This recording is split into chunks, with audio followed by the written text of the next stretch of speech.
School principals are at a breaking point. Their roles now extend far beyond education, managing refugee support, mental health crises, and even food programs, all without the additional resources that they need. Hi there, I'm Stan Baker, along with co-hosts Shelley Steele and Steve Young. We're retired educators who worked in Ontario in neighboring school districts using restorative practices, and now we're coaching principals in restorative practices. Our guest this week is Chris Hicks, chair of the Council of School Leaders with the Manitoba Teachers Society, and he shares some first-hand experiences of navigating these challenges while trying to maintain a functional school environment. This episode is brought to you by the word support, from Latin meaning to carry, and later from Middle English meaning to hold up, sustain, and assist. While it was used in early times meaning to endure or tolerate, it's now more about actively helping someone. That's what principals need, active help, not just toleration. Take 5. Your feedback really helps to shape the future discussions on restorative leadership of principals. Can you take 5 minutes to click on the link in the podcast description? Our website is www.restorative.ca for principals who deal with conflict, who want to make it right, and who want to make it about kids learning. If all of this makes you feel even more overwhelmed in your busy role, email me, stan@restorative.ca. Well, let's join your hosts, Steve and me, Stan.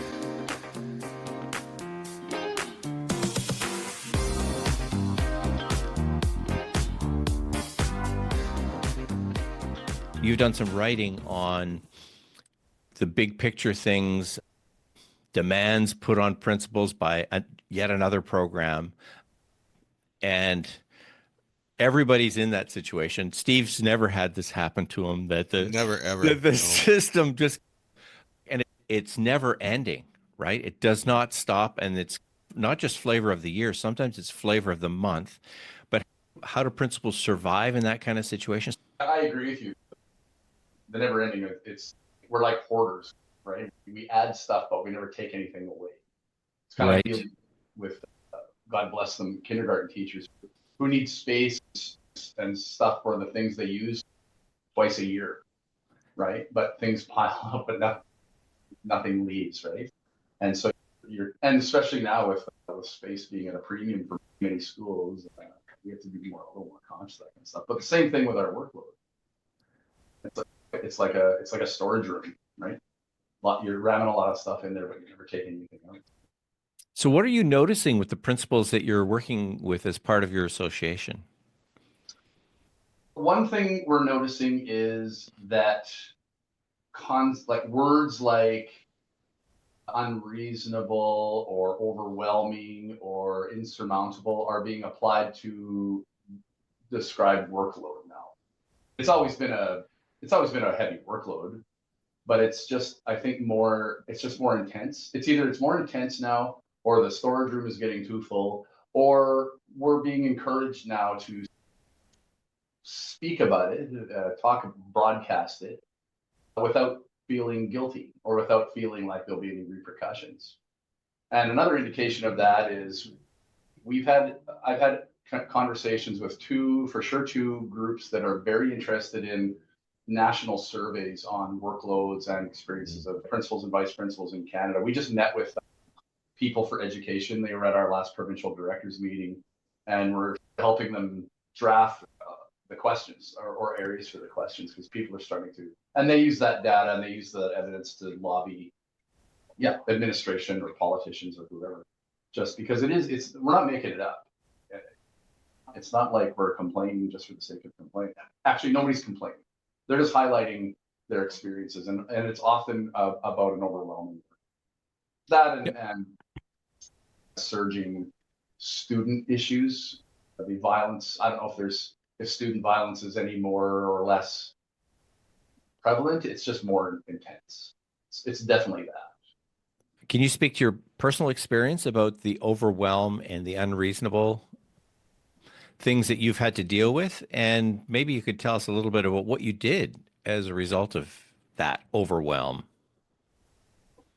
One of the things I noticed, at least being in the city, I'm not from the city, I just work in the city for the next couple of years, is the influx of kids from different countries and the barriers that are automatically there.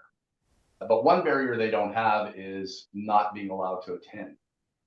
So there's almost no provision for, you come to school from a long weekend or whatever, or you take Friday off to go do PD or something, and you find out 4 families have registered in your school while you were gone, and you've got this much time to get ready for them.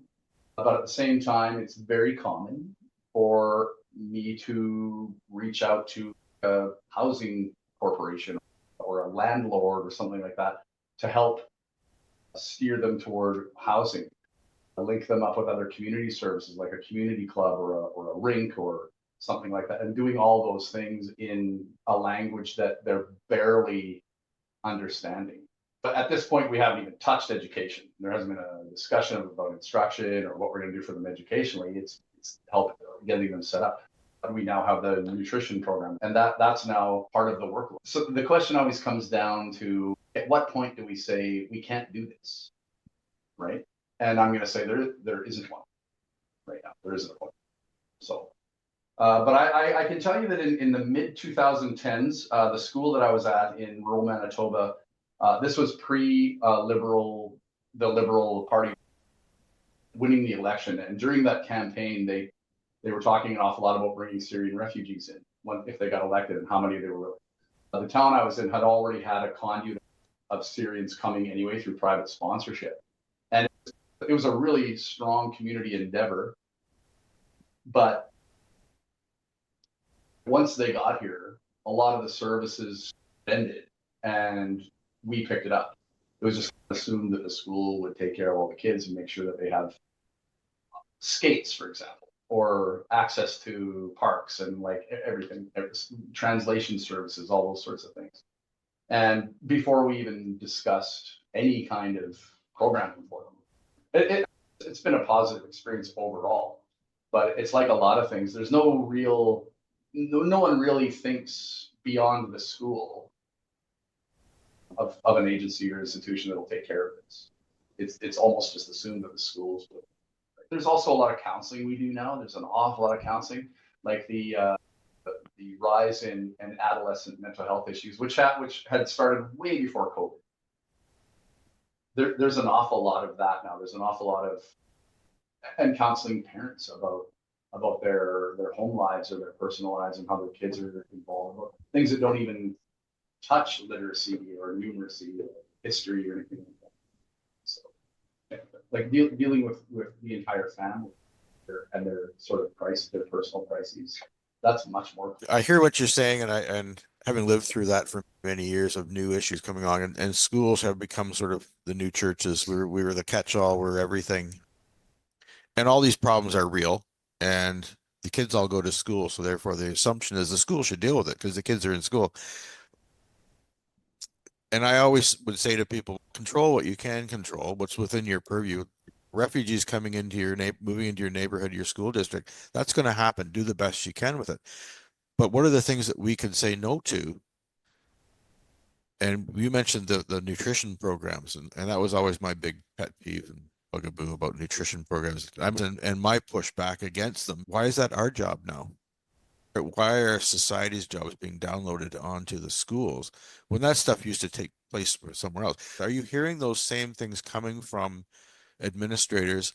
And how do you coach them through that when knowing that nutrition programs are going to be here? The federal government's giving money towards it now. There's an expectation that's going to be in your schools, whether you agree with it or not. So how do you coach them through those things that are, and you mentioned earlier, nobody's complaining. I would suggest they're complaining to their colleagues out of frustration more than I'm complaining because we need to do something. I'm complaining because I just don't have the time, and I feel better for having voiced it. So it's almost cathartic kind of thing. So, but what are you hearing from the people you work with, the leaders in your province?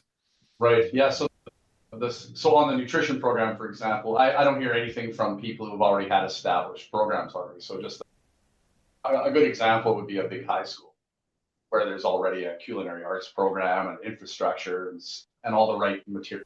And the kids themselves are certified in food handling, and they can provide nutritious hot food all the time. So they're not complaining. They're not raising the same concerns. It's the places that don't have the infrastructure. It's the places that don't have the facility for it that are, and this is mostly a pragmatic concern, right? That we have to staff it. We have to find places for it to operate. We have to get it out there. What do you do if a kid has an allergic reaction to some of the food you brought, like all those things. But what I tell people when they ask is, do you have someone you can talk to? Do you have a team? Do you have a group of staff in your building that you can, if it comes to this, vent your frustrations in a safe environment? Do you have, and the first thing that comes to mind, the first position that would come to mind would be a guidance counselor. Guidance counselors are, because what's the concern about sharing your issues with a non-administrator? Confidentiality. A guidance counselor is privy to all kinds of terrible information that they can't talk about, so maybe they're safe. So that's what I do. If you can talk to anybody, find those people and make that a regular part of your day. After that, it really comes down to being as open and communicative as possible. Even saying something like, I can't get to this today. I can't get to that. And I won't be able to get to it tomorrow. And just say it. Make lists of things that you can't do today. And a list of the things you can do today. Make that visible to people. Check in on people. And front load issues that might happen. I almost never had teachers in my office. I would always go to their classroom or the hallway or something like that, and just make sure that because if some of it works like this, if you're front loading your interaction, meaning you go and check in on people, then there's this reciprocal, okay, he's around, or they're around, they're around. I'm okay now. I might be less inclined to take a problem to them or an issue or something like that. But also saying too that, okay, he's entrusted me. He's good with what I'm doing. He's checking in on me not because I'm doing anything wrong, but because we're a team, and he wants that to continue. He can't do it for everything. As soon as the first recess break, something will happen probably, but that's okay. At least you're ready for those things too. For aspiring principals, the thing about having someone to talk to is even more urgent. Like I'm at the tail end. I've been in administration for 25 plus years.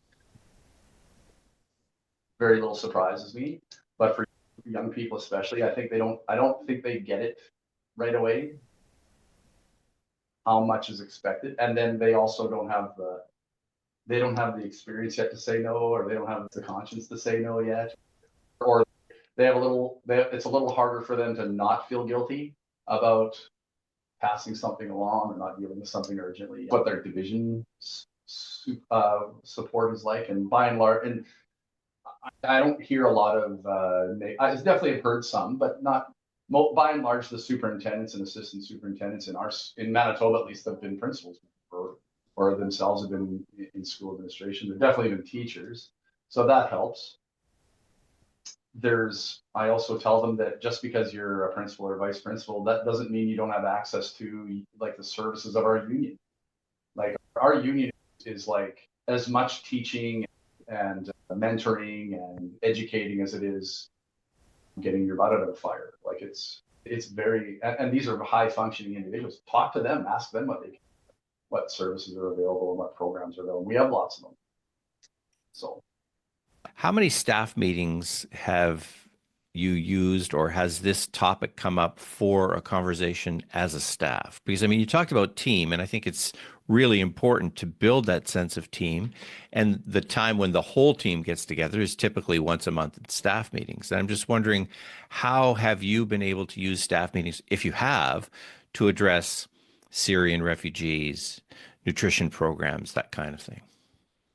Oh, what I started doing about 5 years ago is sending out a questions list. Bring them up at the staff meeting. I'll address them, any kind of concerns, and like telling them like this is a safe space. Like it really is. It's a safe space as long as you're not, being degrading or overly critical about something. It's a safe space. Just so that they feel comfortable and they feel, I don't want to say empowered, but just it's normal. It'd be normal for them to raise a concern and not worry about anything happening. So there's that. But say the Syrian refugees, it was a whole community thing. There were a lot of concerns about the language barriers. There were a lot of concerns about things like, will they be flagged for reading recovery? Because they would obviously meet the criteria, even though they're perfectly literate in Arabic. There's no, just not English. And so is that going to take a spot away from what's the word, a domestic kid, like a kid who's from the program? Like those are sorts of things. And an awful lot of time spent on things like getting clothing or showing them like how to access the services in the community. So maybe it was just kind of specific to that community. They were just really good at it. And in that particular community, a lot of things are church based. They do an awful lot of humanitarian things out of their churches. The school was the main focus, but it wasn't the only one. And we would spend staff meetings talking about that, or we would have just little group meetings here and there to get it ready, to set it up, things like that. You mentioned about the unions, and I know in Manitoba it's a different structure. What I'm used to in Ontario, where principals were not part of a union, and that became a very divisive issue when it came to food programs. And you just mentioned you'd have a meeting, and it wasn't about who's going to do it, as we're not doing it, and you can't tell us to, because there was a real dynamic between the administrators and the teachers, because they weren't in the same union. You can't tell us what to do, and if you do, we're going to go tell our union leaders and they'll bring it up. And so we had a lot of, you mentioned earlier about the pragmatic issues of putting in a food program. A lot of people agreed with it, but still refused to take part, simply because they didn't feel it was their job to do it.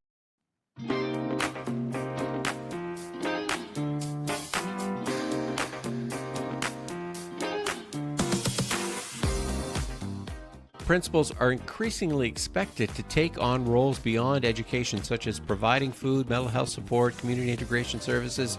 And there's an influx of students from diverse backgrounds bringing language barriers, housing challenges, social integration issues that schools have to navigate. And these are good and they're important and they need to be done. And principals need support as they carry out these tasks, because these things land on the principal's desk. So we're not stopping this conversation. We want your perspective too. So what resonated with you? What challenges do you face? Take a couple minutes to share your thoughts. The link is in the podcast description. This is all very important work that's being done in schools today. Principals need support to be able to do this work, which lands on their desk. If you are spinning out with all the extras, email me, stan@restorative.ca.